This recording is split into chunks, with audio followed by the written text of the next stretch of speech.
And there you have it.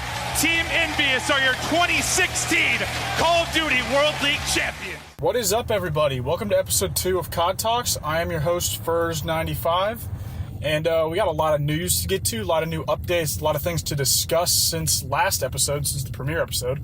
But first and foremost, I just wanted to start off by saying thank you so much to everyone who tuned into the premiere episode, and thank you so much to everyone who commented and let me know and gave me a lot of feedback, constructive criticism.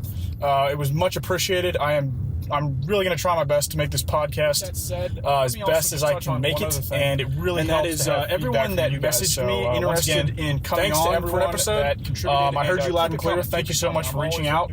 And I think what I'm going to do with guests is I'm not in the best situation right now where I'm living. I'm in college right now, and my situation isn't the best right now to have on guests, I guess is the best way to put it. I don't have the technology and the resources available to me right now. But I do plan on having guests in the near future. I'm going to continue to work on that. If there's anyone out there listening right now that knows more about the best way to host a podcast, maybe through Skype or through something along those lines, just let me know. Because I want to have guests on. I think the podcast will be a lot better and a lot more interesting to listen to get a different perspective on. So with that said, let's get into the news. So I guess the first and biggest thing we need to talk about is Division B. For those of you that, in case you missed it, this is how Division B stands after their first 2 weeks of competition. We've got Luminosity at number 1 with a 6-1 record, 19-6 map count. Envious at number 2 with a 6-1 record and an 18-8 map count. FaZe Clan at 3 with a 5-2 record and an 18-10 map count. Splice at number 4 with a 3-4 record and a 15-3 map count. Evil Geniuses at number 5 with a 3-4 record and a 10-16 map count. Unilad at 3-4 with a 12-14 map count. E-United, 2-5 record with a 10-17 map count. And Epsilon at number 8 with an 0-7 record and a 4-21 map count.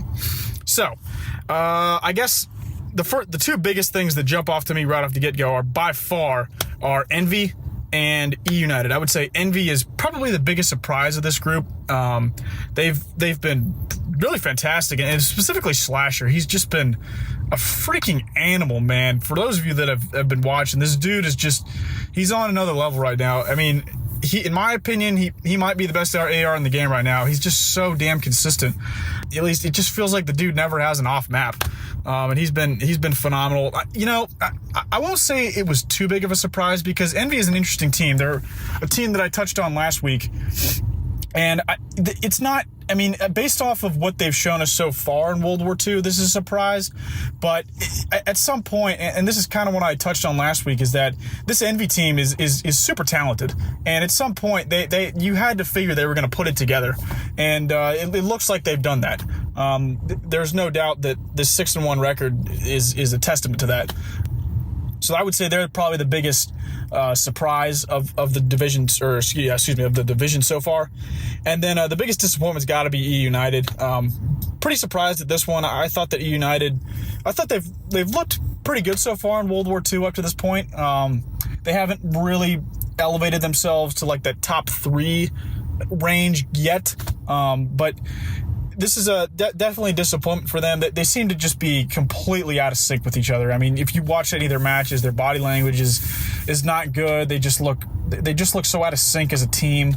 I think they seem to be having maybe some role struggles between maybe Arcees and Clay at that main AR position. They're just completely out of it. And this is a team, I think, that's too talented for this type of performance. And I don't know. I fully expect them to change some way or another this roster after this, or at some point. I just don't see them sticking together. This has just been a rough go for them past several weeks. And I don't really know what they do, to be honest. Initially I know Silly is kind of the scapegoat of this team, but it's much more than just him. Clayster hasn't looked his usual self. And I don't know if it's Clay that needs to move on, or if it's Silly that needs to move on, or if it's the Twins or whatever. I don't know what this team needs, to be honest. I think a strong, aggressive sub opposite of Pristini would help, but I don't know if that's the end-all be-all answer. I think there's a lot that needs to there's something needs to change. That end of story. But with that said, so that pretty much covers it for Division B. There's not too many other huge surprises.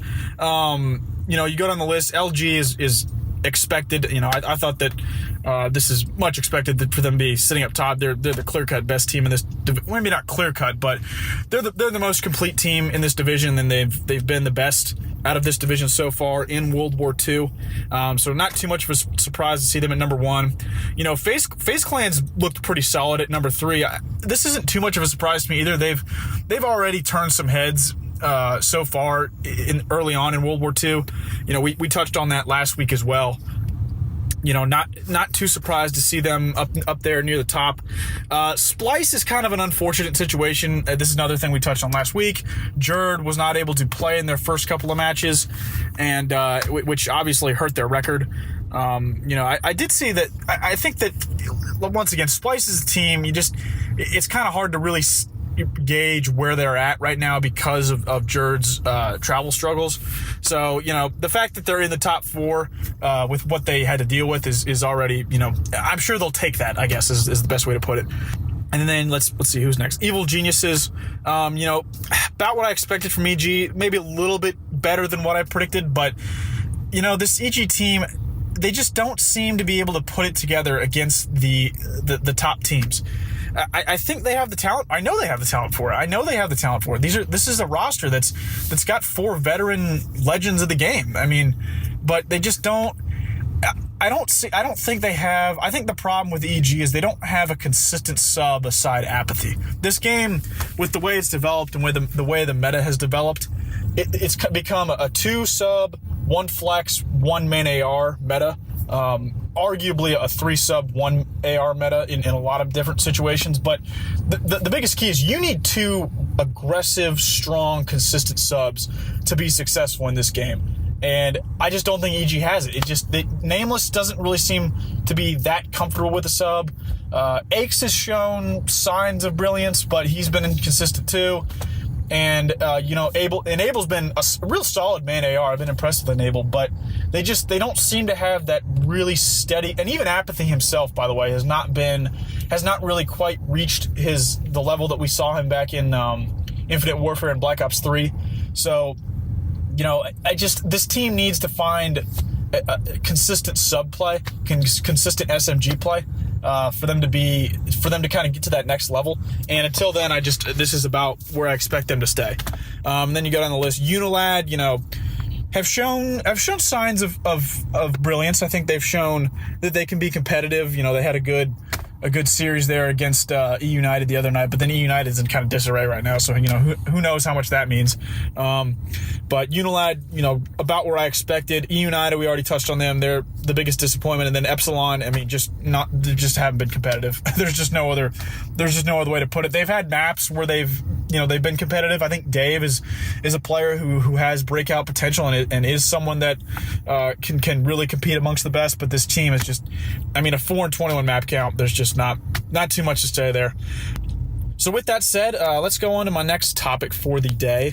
The next thing I want to talk about, let's touch on the Valkyrie update. So, in case you guys missed it, Valkyrie is one of the maps in the Resistance DLC, and it has been officially announced that Valkyrie will be added to the CWL map set, which is good news. I think this is good news. I always want to see. I think one of the biggest problems right now with World War II is lack of maps and map quality.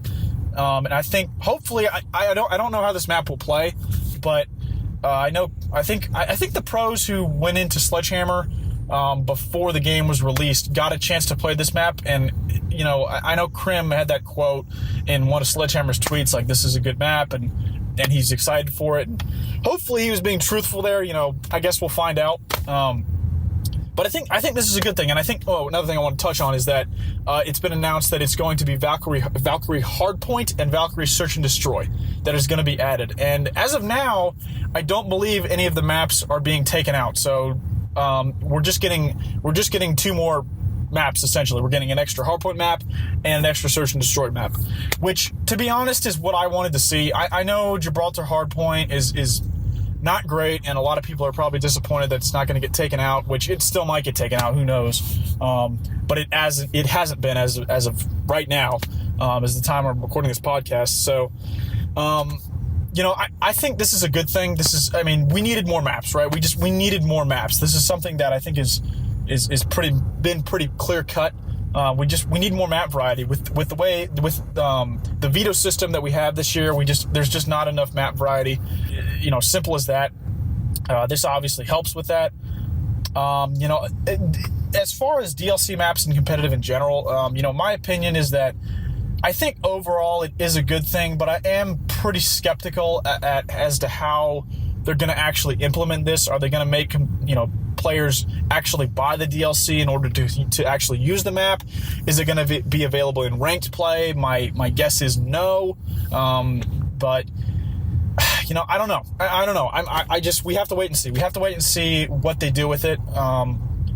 I would obviously I would like for it to be added into ranked play and into game battles integration for free, but that's doubtful. I think it's doubtful just because this is a business. This is Activision they want money, and that's just how it is. That's just how it is. We have to accept it, and that's that.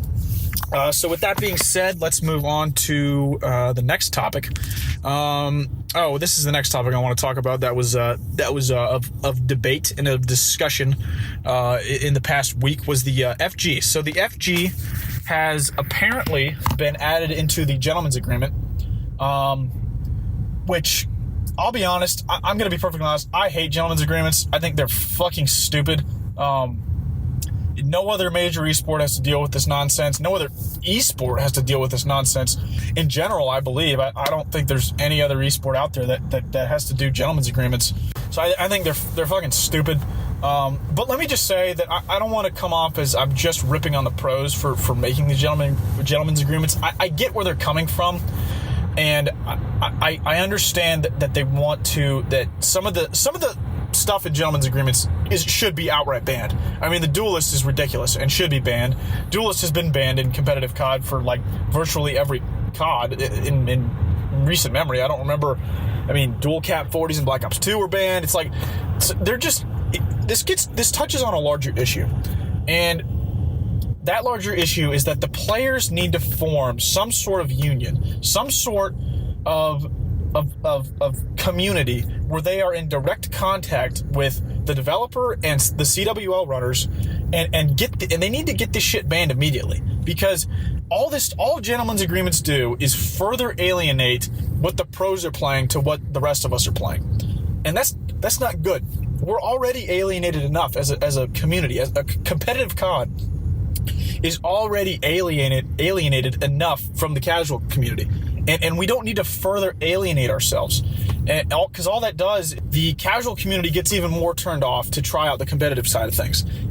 When they see that half the fucking game is banned, then they're just gonna be turned off by that. That's I mean, what drew a lot of us into competitive Call of Duty is having all the bullshit banned. But a lot of the stuff that's in the gentleman's agreements isn't bullshit, frankly.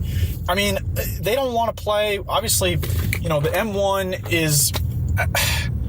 I guess I can kind of wrap my head around why they want it banned. I get it's a 2-shot, but I mean, it's not like the foul where you can just trigger finger that bitch until oblivion. There's a limit. You can't just trigger finger your shot as fast as possible with it. So I don't know. Gentlemen's agreements need to fucking stop. Is what I'm saying. They need to go. And I don't know. And it's not really the pros' fault, but between the developers and the pros, they need to form a better dialogue of what needs to be banned and what doesn't need to be banned. And something's got to change, because gentlemen's agreements they're just not good. They're not good in the grand scheme of things for competitive Call of Duty. And this might be good in the short term, because I know the FG meta was unpopular amongst viewers and players. Which I fall into that category. I wasn't the biggest fan of the FG. I'm still not the biggest fan of the FG, but I still think that this is not, gentlemen's agreements are not a permanent long-term solution. I guess that's the best way for me to put it. And we need to do everything in our power to correct this. There's just no doubt about it in my mind. It's not a long-term solution. But with that said, that's really all I have to say about the FG meta. I'm glad in the short term, but this is not a permanent solution, and we need to think longer term here. So I guess with that said, let's move on to the next topic and the next discussion that was of high profile for the past week, and that is the lack of pro streams. So this is an issue that has been a problem for quite a while now, dating back really before World War II's release. And this has been a problem for a while now, and it's one that just really puzzles me. I don't really get it. Look, I completely understand and actually agree with the pros when it comes to streaming scrims. I don't think the pros should be streaming scrims. If I were a pro player, I would not want to stream scrims.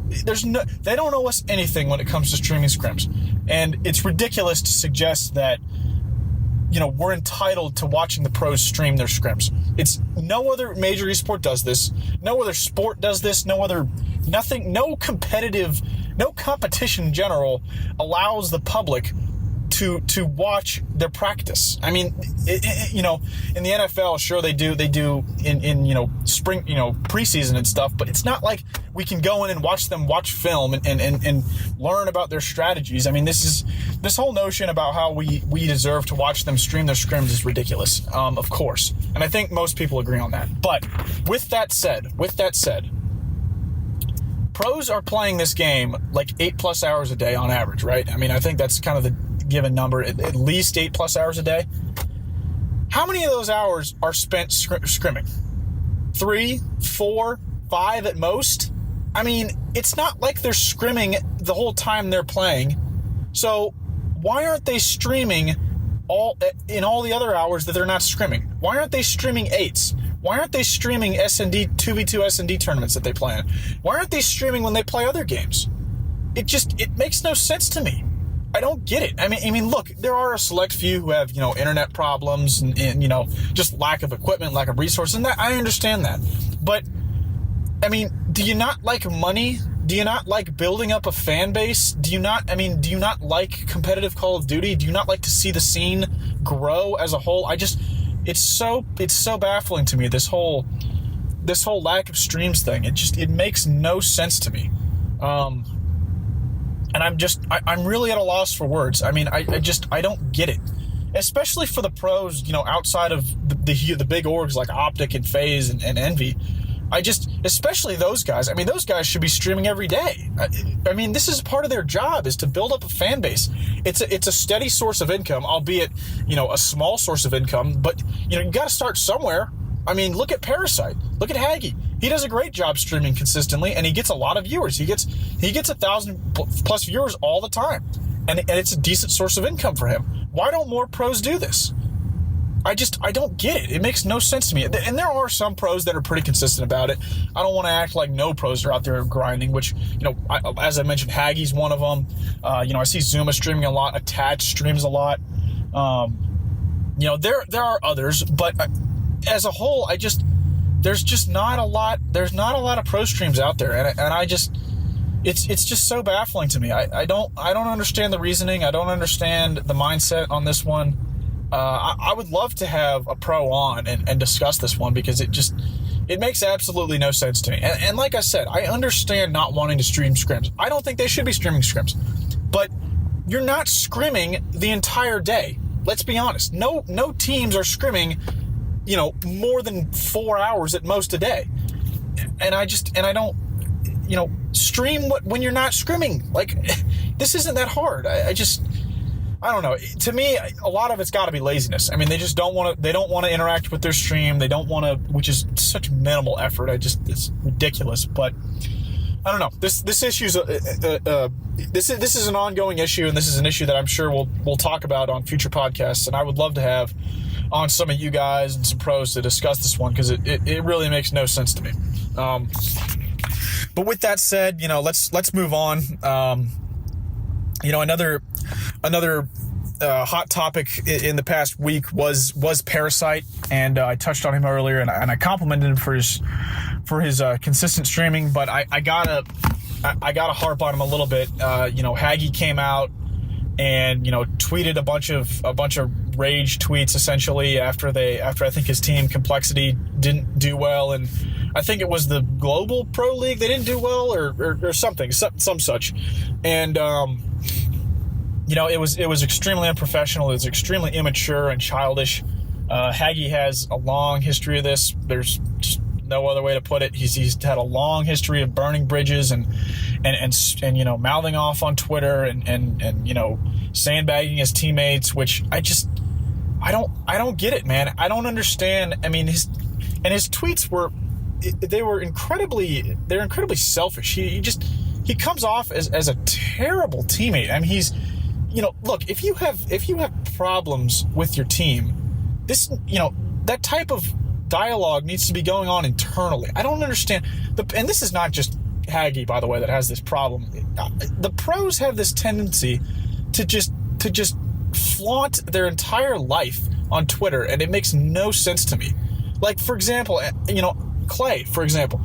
I love Clay. I love his personality. I love his competitiveness. I love him as a player. I mean, he's an awesome guy. But the other day, I see him just publicly tweeting about his ex the most detailed shit. And like, a lot of y'all know what I'm talking about. I'm just like, dude, like, do you really want people to like see this? I mean, it's just this whole the pros. It feels like the pros are so reliant on Twitter that I swear it's like, if you just took away Twitter from all of them, what the hell would they do? Like, it's like, god damn, they're just ridiculous on Twitter. And it's just, and look, in my opinion, what this comes down to, well, first and foremost, the players need to be held more accountable. I mean, Haggy has got to look himself in the mirror, and it's as if, what I hated the most about his tweets is that he acts as if it wasn't incumbent upon him, the situation that he's in right now. It's like, dude, you're in the situation because of you. Don't blame your problems on others. Look, has he had not the greatest teammates recently? Probably. But how did he get there? He burned bridges by being a bad teammate, by doing the exact things he just did. Like, tweeting about, his teammates sucking. It's like, dude, look yourself in the mirror, and maybe you're the problem. Just maybe. Being a good player, a good in-game player, and putting up stats is only part of being successful.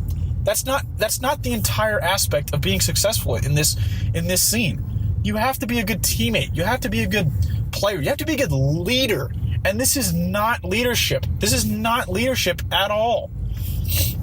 So I think Haggy's got to look himself in the mirror and just hold himself accountable. And with that being said, I think this is also incumbent upon the organizations to get more involved. I mean, they got to start holding their players more accountable. I mean, this is a terrible look for Complexity. I mean, Haggy is representing Complexity as an organization. The organizations, they need to get more involved. They need to start dishing out fines. They need to start, penalizing players for acting out like this. It's ridiculous. I mean, it's childish. It's with the way our scene has evolved and matured, there is no place for this anymore. There's just not. Haggy's a grown-ass man. He's in his 20s. I mean, he's not some 16-year-old anymore. I mean, this is unacceptable.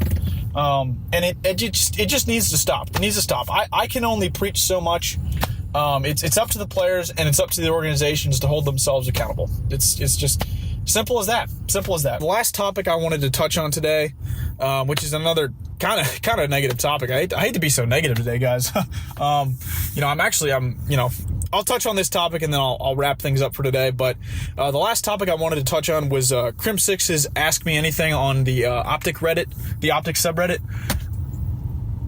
This was he had some responses that were applicable to competitive Call of Duty, obviously, him being a pro player. And the ones that jumped out to me the most were a lot of his answers were discouraging. He clearly is not too happy with the game in its current state. I think a lot of pros are. And it's a little disappointing, it's a little discouraging. I think that I think he touched on, I don't know if this was in his AMA, but I think it was maybe on his on his Twitter. He basically said that, the maps are just not good in this game, especially for S&D, and hardpoint as well. The hardpoint spawns are inconsistent. And I gotta agree with him here. And I've been a pretty firm, defender of Sledgehammer and of this game up to this point, because I still believe this game is the best Call of Duty since Black Ops 2, and I'll still hold firm to that. But I will admit that the weakest part of this game by far is the maps. The maps have just been underwhelming, to say the least. I think that I touched on this last week a little bit, but they're just not that good. They're just not that good. There's no other way to put it. There's too many. I don't want to get into what the problems I have with the maps, because I touched on that last week. But hopefully Valkyrie is a good map. Hopefully Valkyrie can replace some of the maps that are rough in this game. And I hope we look at other DLC maps. Maybe in this DLC. I don't know. I haven't bought the DLC, and I haven't watched or played any of the maps. But I'm hoping we look at other DLC maps, because the current map set is there's a lot of really bad ones. There's just no other way to put it. And one thing that I'm curious about, and I would love to discuss with some of you guys, is that I'm wondering if it's the actual maps or is it more so the spawns. Like, for example, I know Damon Karma tweeted out the other day about how the spawns are really inconsistent on hardpoint, and I'm wondering if for example, back in Infinite Warfare, Infinity Ward came out and had a huge overhaul on the hardpoint spawns for the better. I think we can all agree that after they had that major update for the hardpoint spawns, the hardpoint played a lot better after that update. And I'm wondering if Sledgehammer has, if they improved the spawns, would that make the maps play better? And that's obviously that's the answer is yes to that to a certain extent. But is the problem with the maps the actual maps, or is it the spawns? Because spawns are fixable. Spawns are tweakable, as I just said. With the previous COD that we just had, Infinity Ward, improved their spawns tremendously. And I'm wondering if, it's definitely possible, and I hope Sledgehammer, gets on it at some point, and tweaks these spawns in hardpoint, because they really are pretty inconsistent. And I'm just wondering if it's more the maps that are the problem with competitive Call of Duty right now, or is it more the spawns? And I think the answer is both to a certain extent. But I am interested to see hopefully if Sledgehammer tweaks the spawns, and if that helps the maps, or is it just polishing a turd at this point? Are the maps just that bad? And that's a question that I'm not quite sure the answer to. I think we just have to wait and see if Sledgehammer eventually tweaks the spawns, which let's all just pray to the COD gods that they do eventually. But with that said, I think that's just about it for this week. That's really all I wanted to touch on. Thanks again to you guys for reaching out to me and giving me constructive feedback. Keep it coming. And with that said, I'm really excited. I just copped my CWL Atlanta ticket, so I'm hoping to see some of y'all there. This will be my first ever Call of Duty event, which I'm kind of embarrassed to say. I'm such a diehard Call of Duty fan, but I've never been to an event, and I've been following the scene since Black Ops 1. It's, I feel kind of embarrassed to say that, but I'm finally going. Really excited for that. For any of you guys that are in the Atlanta area, reach out to me. I'd love to meet up with some of y'all. I don't know anyone going, so I'm going to be a fucking loner if I don't touch base with some of you guys. But with that said, guys, I think that's going to do it for today. Excited for the future. I think that, today's episode was kind of negative, I'll be perfectly honest, but I think there were just a lot of things that I had to get off my mind and I had to say. I have a lot of, I want to see this scene do better, and I think there's a lot of things that we as a scene can do to make it improve. And, that's really it for today, guys. Thanks again for listening. And just keep those comments, keep those feedback coming. And that's it, guys. Thanks again for tuning in, and I will see you guys next week.